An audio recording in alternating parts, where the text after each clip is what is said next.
Salve, salve pessoal! Hoje o Na Cena está diretamente aqui com um cara muito importante para a cultura hip hop, para mim pessoalmente, com mais de 30 anos de carreira, uma personalidade no ano de 2001 pela premiação do UTS, personagem e melhor ator revelação com Antônia em 2007. Estamos aqui nada mais nada menos com Altair Gonçalves, o Taíde. Como é que vai? Tudo bom? Beleza, Taíde? Obrigado aí pela história que você contou. Uma história muito importante, inclusive, né? Graças a Deus, nesse período que eu estou caminhando na estrada pelo Brasil, consegui construir uma carreira sólida, graças a Deus. Uma carreira sólida e importante para todos nós que admiramos o hip hop, o rap como vertente também, né? Taíde, tudo começou para você nos anos 80, Isso. Com o breakdance. Como que funcionou para você o primeiro contato com a cultura hip hop em si? Bom, primeiramente a gente não entendia como cultura hip hop, né? Era uma dança que estava chegando. Não chegou pra gente como o hip hop em si. Primeiro ouvimos a música, que a gente começou a chamar de funk falado. Funk falado? Depois veio o break, que pra gente era uma dança apenas, não é? Só que o tempo foi passando, a gente foi começando a ter mais informações sobre o que estava acontecendo e aquilo que a gente estava exercendo, aí a gente descobrimos que se tratava de uma cultura que tem 4 elementos básicos e que nasceu com o objetivo de unir, né, várias gangues de Nova York para poder acabar com aquela diferença que tinha entre os bairros e tudo mais. E por incrível que pareça, aqui, pelo menos em São Paulo, a gente tinha essa diferença de bairros, né? Rua de cima, rua de baixo, a turma tal e tudo mais. Isso caiu como uma luva. Os bailes foram feitos nos anos 80, mas com a diferença entre bailes para negros e bailes para brancos naquela época, como a chic show, os bailes que você ia, dançava, fazia o funk falado, como você próprio disse. Como funcionou o primeiro contato assim para os negros? Uma coisa nova chegando, todo mundo se unindo? Foi natural, foi uma coisa natural, até porque na década de 70 eu não curti tanto os bailes que você está dizendo, de equipes de som. Eu passei a curtir mais nos anos 80. Mas eu sempre soube que os bailes eram black, mas todos eram bem-vindos. Sim, todos. Então, com certeza, muitos brancos curtiam os bailes blacks, porque os brancos sempre eles fazem parte dessa cultura também, porque na favela sempre tiveram famílias brancas que passavam toda aquela dificuldade do dia a dia. Até hoje tem. Então foi uma coisa muito natural mesmo. Existiam alguns bailes que era barra pesada. Sim. Né? Isso existia em qualquer lugar, em qualquer tempo. Mas os brancos sempre foram bem-vindos. Bem aceitos. Com certeza. O seu primeiro contato mesmo, quando você falou, não, isso daqui eu vou fazer, que vai dar certo, é isso que eu gosto, é nisso que eu vou apostar e vai ser todas as minhas fichas nisso. Quando que foi? Quando que você falou, não, é isso que eu tenho que fazer? A partir do momento que eu recebi uma proposta de uma gravadora, que na época era a maior do Brasil, quando eu recebi essa proposta, eu vi que poderia fazer daquilo o meu trabalho. Na minha primeira apresentação da minha vida, eu ouvi as pessoas pedindo bis de uma música que não tocava na rádio, que não tinha disco gravado, que era a primeira vez que estava sendo apresentada, e as pessoas pedindo bis, bis, bis. E a partir aí eu saí do palco, fui para a plateia e lá estava o diretor artístico de uma grande gravadora, na época era a CBS, hoje Sony, que me fez uma proposta para poder gravar o disco. E a partir daquele momento, eu pensei, olha, eu acho que eu posso fazer disso minha profissão. E nessa época você já estava com o DJ 1 já? Ainda não. Você estava sozinho? Sim, nessa época ainda não existia a dupla Taíde de DJ 1, porque isso foi em 87. 87. A partir do momento que eu recebi essa proposta de uma gravadora e que eu vi todo aquele resultado do público, isso aconteceu na festa My Baby, no antigo teatro Mambembe. Eu vi que podia fazer aquilo uma profissão, mas precisava também de ter um DJ. A partir daquele momento foi que eu fiz o convite para o DJ Humberto, que ainda não era o DJ. Não era o DJ. E naquela época, qual foram as referências para você começar a cantar o rimado, começar a dançar? De onde que você puxou essas referências para você trazer hoje? Eu fui muito ligado à música brasileira e todas as vertentes dela. Né? Samba, chorinho, repente, forró, música brega, tudo que você possa imaginar. E sempre me chamou a atenção as letras, né? As mensagens. sempre me tocaram bastante, porque sempre falava de coisas que eu conhecia, que eu vivia, ou que ouvia as pessoas comentando onde eu morava. Então, as músicas brasileiras sempre me chamaram a atenção nisso. Porém, a música ainda não tinha me oferecido uma maneira mais agressiva de dizer aquilo que eu achava necessário. Quando eu ouvi a música rap, era aquilo. Isso é agressivo, isso é o jeito que eu gostaria de falar aquilo que eu penso. E foi aonde eu comecei a escrever minhas letras. E falando de rap, hoje o rap é nada mais nada menos que um estilo totalmente de mensagem. As pessoas conseguem demonstrar o que estão sentindo, o que elas querem passar tanto para a sociedade quanto para o pessoal através da sua música. Como que você vê essa característica do rap hoje? Dessa rapaziada nova. Isso. Dessa rapaziada não, né? Dessa mulherada também. Tem bastante mulher fazendo rap. Isso é bom, isso é bom. Cara, eu gosto muito. Muita gente pergunta isso pra mim, achando que eu vou torcer o nariz. Mas nada disso. Porque é uma evolução do que começou nos anos 80. E seria muito ruim se a gente ainda estivesse vivendo o rap dos anos 80. Porque seria uma coisa muito pequena, seria uma coisa feita pra nós. E a música tem que ser pra todos. Então acredito que essa nova maneira de se fazer rap hoje em dia no Brasil, ela é muito bem-vinda. Até porque tem muita gente que não está fazendo rap, está fazendo uma coisa rimada, está cantando, cada um achou a sua maneira de fazer seu próprio som. Para você ter uma ideia, eu acredito que em todo o ano, os anos 90, as pessoas imitaram muito Racionais MCs. Sim. E hoje não tem mais isso. Hoje cada um faz o som do jeito que achar que deve ser feito. Isso eu acho muito doido. E hoje a gente pode falar que o Racionais ainda tem uma grande influência hoje. Sim. Muitas pessoas tiram referência do Racionais, mas na época década de 90 foi mais impactante, Sim. Foi mais um choque. Como que você viu isso na época?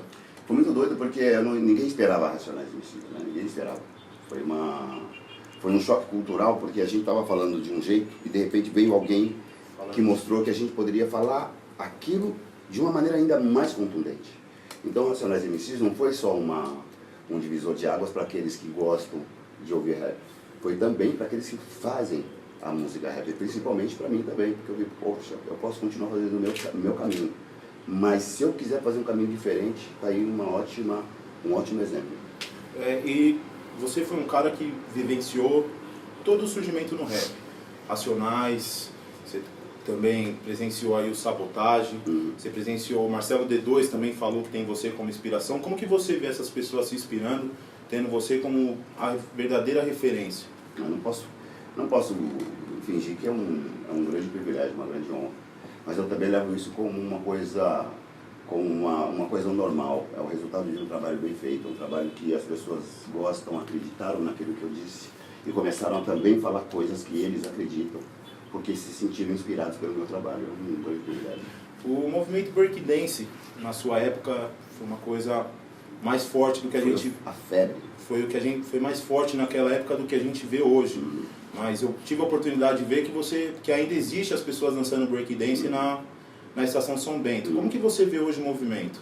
Olha só, na época, nos anos 80, foi a febre porque era novidade, né? E tudo que é novidade, agradável, todo mundo quer saber como é, usufruir.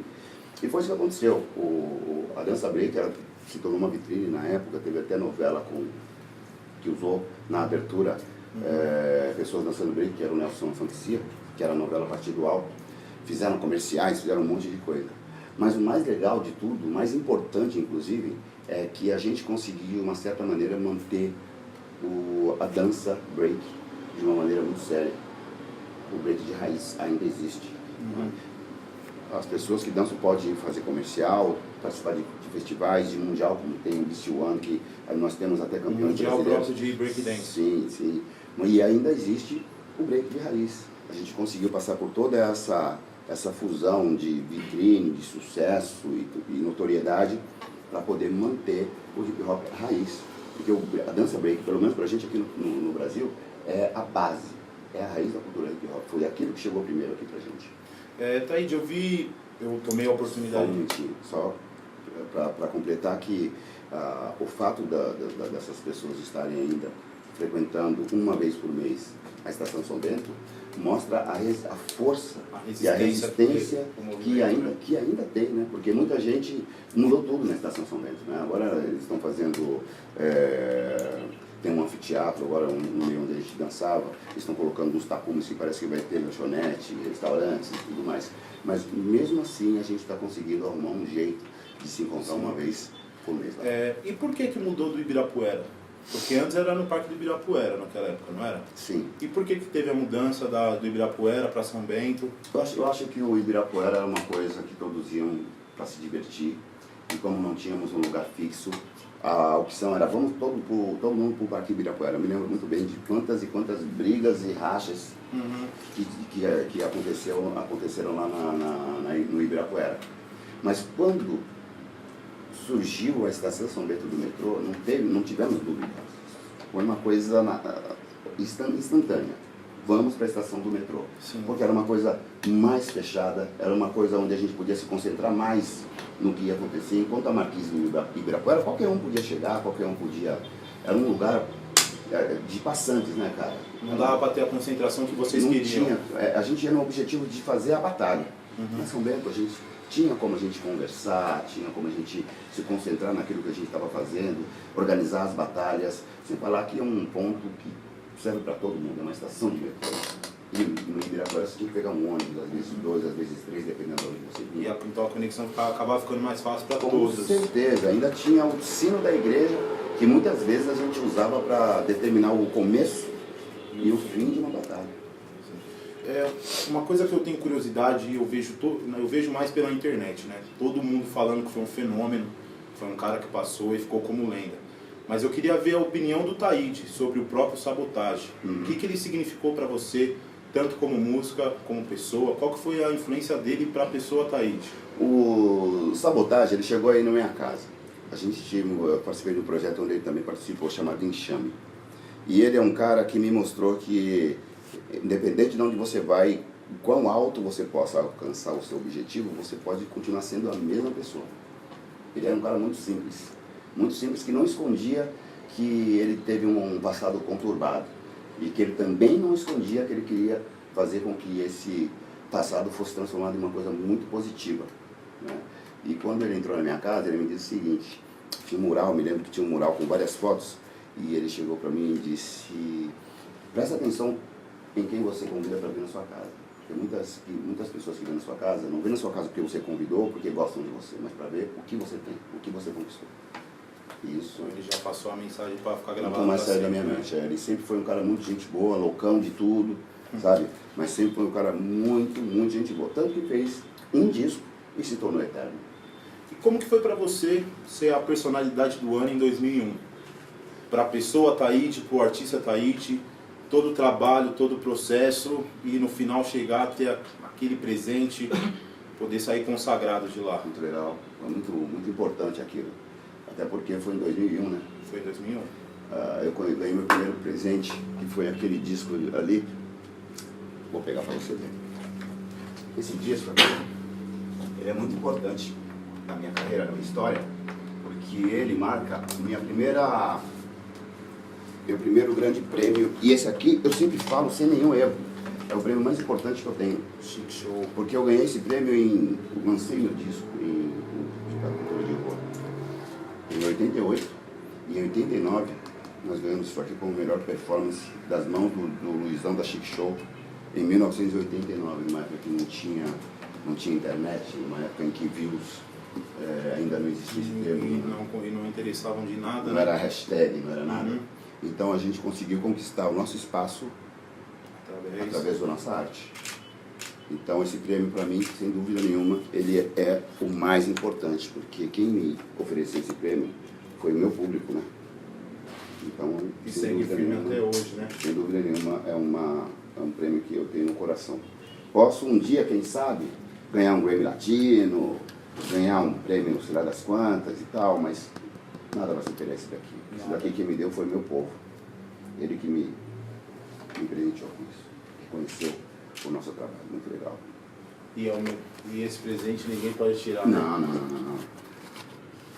Presente é o rapper Taíde pela fabulosa performance e produções em 1988, Chic Show Records, produtor executivo, Chic Show #1 em São Paulo. Literalmente, que tempo bom que não volta nunca mais, né, Taíde? Esse dia é inesquecível para mim. Mas tá aqui para guardar para a posteridade. E em 2007, Antônia estourou como ator revelação. Sim, ganhou prêmio como ator revelação. Como foi para você sair do rap e ter que começar a fazer o que interpretar? É aí que está o grande lance. Eu não saí do rap. Eu simplesmente fiz uma coisa paralela. Não tem, eu acho que não há necessidade muitas vezes de você deixar de fazer o que você já faz para fazer uma outra coisa. Você pode dar um tempo naquilo que você faz. Sim. Certo? Até porque o seu objetivo é voltar para fazer aquilo que você já está fazendo, que você já sabe fazer. Foi uma grande surpresa para mim, porque a primeira experiência que eu tive foi na São Bento em 86 ou 87, acho que foi 86, com um curta-metragem chamado Lucy Puma, A Gata da Pesada. E eu achei... Não, era um curta-metragem. Uhum. E eu achei aquilo muito... Eu achei a minha atuação péssima. Então a minha ideia era nunca mais participar disso. Mas quando me veio a oportunidade de Antônias, cara, me deu uma coragem, me deu uma vontade de participar. E participei. E deu muito certo. Marcelo Diamante é um personagem que faz... Não são só as garotas do Antônia, né, que formavam um grupo, mas tem mais um quarto personagem ali que é o Marcelo Diamante. É fundamental para a história também. Eu conquistei isso de uma maneira muito natural. Personagem, né? Quinto. Eram 4 garotos, você mais um. É o quinto personagem, né? É o quinto personagem. Então foi uma coisa muito doida, eu não esperava. Inclusive, quando eu recebi a notícia do prêmio, eu estava jantando num bar da Bela Vista, quando eu recebi a ligação. Pô, você tá sabendo, você ganhou um prêmio, não sei das quantas e tal. Eu falei, se liga, presta atenção, tô jantando, desliguei o telefone. Aí a pessoa ligou de novo. Falou, mano, tô falando sério, era uma mulher da produção. Tô falando sério, você ganhou um prêmio como ator coadjuvante do Antônio. Revelação do ano. Caramba, que legal. Eu acho que foi num festival de cinema de Goiânia. Foi. E tal. E foi muito legal isso daí, foi inesperado pra mim. E Antônio, como foi participar de Antônia para você? Tá lá com o pessoal, gravando, tendo uma nova experiência? É muito bom porque você tem a perspectiva, né, de como é feita uma produção cinematográfica. Como que é o lance da câmera. Por exemplo, para mim, fotografia é aquilo que a gente vê, né? É uma imagem estática. Mas eu aprendi que a fotografia é como o diretor ali vê o quadro, a imagem, sabe, o que é para ver um enquadramento, aquilo vai ficar legal. Então eu aprendi muita coisa. Não posso te dizer que eu seria um diretor de alguma coisa, mas eu aprendi bastante participando do Antônia seriado e longa-metragem também. Em 2009, 2 anos depois, o rap ele criou uma outra cara, com Emicida, Projota, Rashid. Como foi para você, no caso, essa nova escola, podemos dizer assim, do rap? Com novas pessoas chegando, passando uma mensagem diferente. Como foi pra você? Eu fiquei muito feliz, né, cara? Porque eu pensei assim, pô, se tá chegando gente nova e se estão fazendo sucesso, isso quer dizer que a gente ainda tá nem na metade do caminho. Então ainda tem muito pra gente conquistar. Porque chegou uma época que o rap brasileiro deu uma estagnada, né? E precisava de sangue novo, precisava de nomes novos. Por mais que eu faça uma música ótima, um ótimo videoclipe, um disco maravilhoso, não adianta ficar só em Taíde de Racionais MCs, RPW. Não, gente, nós fazemos parte dessa história, estamos aqui na ativa, porém precisamos dar continuidade. E para dar continuidade tem que vir artistas novos nomes, novos talentos, novas maneiras de se fazer arte que a gente conhece tão bem. Então eu fiquei muito feliz quando eu conheci o Emicida apresentando a Batalha do Real lá no Rio de Janeiro, onde ele batalhou com a Negra Rê. Inclusive, acho que ela ficou até famosa por causa dessa derrota, se não me engano. Desculpe, Negra Rê, desculpe, mas é o que eu me lembro. Eu não conhecia Emicida. E a partir daquele momento eu comecei a ouvir o nome Emicida direto. E hoje, é o Emicida que todo mundo conhece. E hoje, essa nova safra do rap, hoje, dizendo hoje, 2017, muitas pessoas, internautas, dizem que é o ano lírico. Como que você vê isso? Os artistas que surgiram hoje, você tem até uma música gravada, estilo, com Sapiência, Dom Cezão, que fazem parte dessa nova safra. Como que você vê hoje? Pois é, eu vejo com bons olhos, porque como eu já te disse, não tem como a gente fazer sempre a mesma coisa achando que vai sempre agradar um público. Você sempre tem que fazer a mesma coisa, mas com roupagem nova, evolução, para você também ampliar o seu público e o seu campo de trabalho. Então quando eu vejo que tem Djonga, tem a Carol Conká, que hoje não faz só rap, hoje ela também apresenta programas de TV, você vê O Lucas Carlos, que não é um cara que faz rap simplesmente, ele também canta. Faz um love song, Eu acho muito R&B, doido. né? Acho muito doido, até porque na época quem fazia esse tipo de som no rap era um cara chamado MC Paul Mel, que só fazia músicas românticas, e Sampa Crio, que está aí até hoje. Né? Então é ótimo quando eu vejo um novo artista fazendo um bom trabalho dentro do hip hop brasileiro. E desses artistas, tem algum que você ouve diariamente? Você fala, não, Diariamente não, porque eu tenho a mania de ouvir muita música o dia inteiro e de todos os estilos possíveis. Por exemplo, eu e minha esposa, nós fazemos, ela também faz música, ela também faz rap. Mas a gente não ouve rap 24 horas por dia. A gente ouve música. E música é uma coisa infinita. E essa é a dica que você deixa para quem ouve música, para quem quer fazer música, que não pode se prender no estilo só. Eu acredito que sim. Eu não sei se eu posso dar esse conselho, mas é uma opinião. Eu acho que se você é um músico, você não pode se prender apenas a um estilo. Eu acho que você tem que ouvir todo tipo de música, porque de cada uma dessas que você vai ouvir, você vai pegar um pouquinho e fazer sua própria música. Aí não importa se é polca, se é uma valsa, que eu também gosto. Não importa se é música brega, forró, repente. Sempre que você ouve uma música, você vai fazer a sua e vai lembrar, poxa, isso aqui é legal. Se eu colocar aquela frase, ou usar aquela melodia, ou aquela nota que eu ouvi naquela música.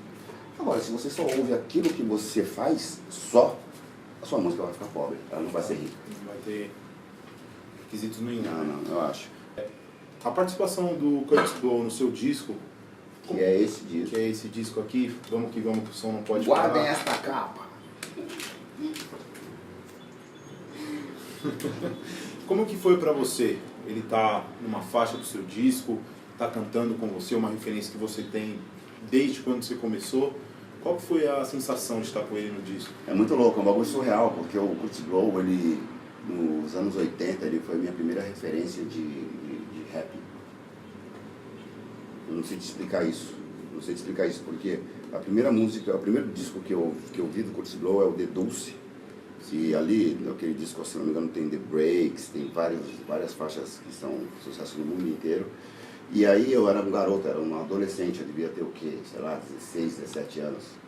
E o tempo foi passando, vieram os anos 90, o Curtis Blow continuou sendo uma grande... Topo das paradas. Ele é uma figura, uma entidade do rap americano.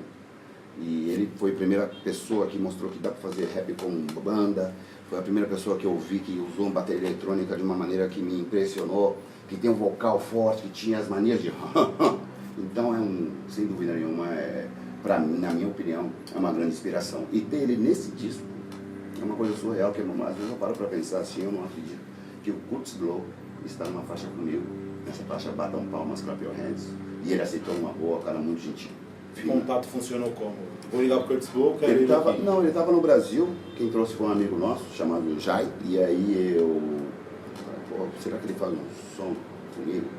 Existe a possibilidade, então, disse pra ele, porque eu já tinha encontrado com ele quando ele veio, se eu não me engano, em 92, se eu não me engano, e eu já tinha tido contato com ele. Nessa época tinha ido no hotel, tinha acompanhado no show, só que era um garoto ainda na época, né? Em vista do que ele tem 45 anos de hip hop, pelo amor de Deus, é bastante tempo. É muita história, né? Então ter ele nesse disco, cara, é um bagulho surreal. Pra mim é um grande prêmio. É um grande Mais prêmio. um prêmio na Porque se carreira fosse, dele. porque eu acredito que se eu não tivesse trilhado uma carreira tão bem feita e feito músicas que são consideradas clássicas do rap brasileiro, provavelmente talvez ele não teria aceitado estar nesse disco. E a sua vida como apresentador, repórter, começou lá no Manos e Minas, se eu não me engano. Começou na MTV, no Yo MTV. Isso, MTV. Como que funcionou para você essa outra experiência, essa nova sensação, tendo uma nova carreira de novo, não deixando a cultura hip hop, não deixando o ator de lado? Como que funcionou para você? Muito doido, porque até então é uma escala. No Yo eu tinha o lance da câmera, mas falava de rap. Sim. Fácil. Aí eu fui para o Manos e Minas, ali já ampliou um pouco mais. Você foi o primeiro apresentador no Manos e Minas? Não, não fui o primeiro apresentador, eu fui o segundo apresentador, né, Ana? Eu fui o segundo apresentador do Manos e Minas. E saiu depois de um ano, não foi? Saiu depois de um ano. E aí eu tinha o lance da plateia, eu podia usar o meu bordão, vamos que vamos, não pode parar para chamar os comerciais. Tinha o lance da reunião que a gente fazia para saber quem vai ser o próximo programa e tudo mais. E a partir desse momento também eu estava num zona de conforto, porque falava de hip hop, né? Então já estava na área ali, né? Só que quando veio a oportunidade de trabalhar na Liga, que era um programa jornalístico, aí é que veio o desafio. Foi aí que eu pensei, agora já chegou a hora de eu sair dessa zona de conforto e tentar um desafio maior. Como que foi a experiência na Liga? Foi muito doida. Comecei meio inseguro, né, porque eu não sabia como que é ser repórter de vários temas. Que até então no eu falava de videoclipes de rap. Sim. No Manos e Minas eu falava do hip hop por inteiro, né? Geral. Feat, DJ Sim. e tudo mais. Mas um programa onde eu vou falar de política, eu vou falar de violência, eu vou falar de tudo que você possa imaginar. Como será? Mas deu certo. Graças a Deus. Na Liga, você sempre apresentava a parte que, vamos dizer assim, que estava mais para baixo. Assim, A mais pesada. Isso, a mais pesada, a mais difícil de lidar. Como que era para você estar lá, no dia a dia, reportagem, depois voltar para casa, pensar Cara, naquilo? eu vou te falar que era difícil, era bastante difícil. Minha esposa pôde participar comigo de um tema muito complicado, isso nos abalou um pouco, que era sobre o salário mínimo, como uma pessoa consegue viver com 3,20 por dia. E o lance que eu tinha que trabalhar de qualquer coisa. Não podia escolher, lavar banheiro, qualquer coisa. E ela estava comigo. E mesmo se a gente ganhasse R$5, o diretor pegava essa grana e falou assim, tem que passar o dia com R$3,20. Você não pode passar com R$10, entendeu? Então foi muito na difícil. pele mesmo. Foi muito difícil, porque eu fiquei imaginando uma pessoa que vem de qualquer lugar do Brasil com um filho, com uma mulher.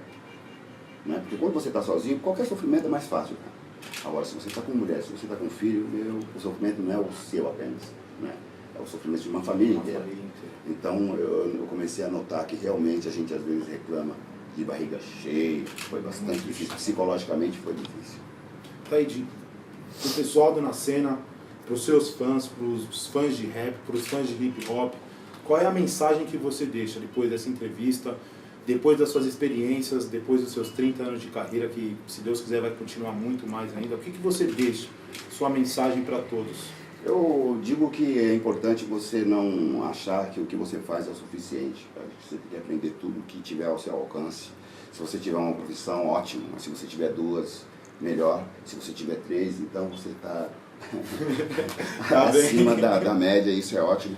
Eu acredito que todo mundo tem capacidade de fazer aquilo que achar que deve ser feito, sabe? Desde que seja uma coisa boa, positiva, que você não puxe o tapete de ninguém, que você não passe ninguém para trás, porque sempre quando alguém te passa para trás, pode ter certeza, lá na frente essa pessoa vai sofrer na pele aquilo que ela fez com você. Então não faça para as pessoas aquilo que você não quer que faça para você. E faça tudo que você achar que deve fazer. Hoje eu vi um depoimento de um cara que é camelô e estava dizendo no depoimento dele o seguinte: eu amo ser camelô, sou feliz por ser camelô.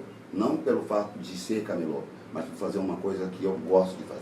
Tem comunicação, sou meu próprio patrão, assento no corre, no pinote dos guardas não no pode trem, parar, né? mas eu adoro fazer o que eu faço, ganho minha vida honestamente. Então, se é honestamente, faça tudo que tiver ao seu alcance.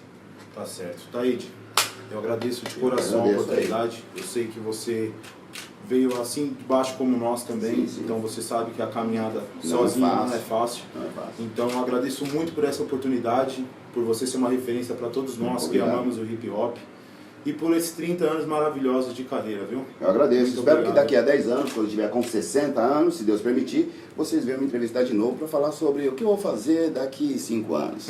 Qual vai ser o seu futuro, Taíde? Você que está com 60 anos.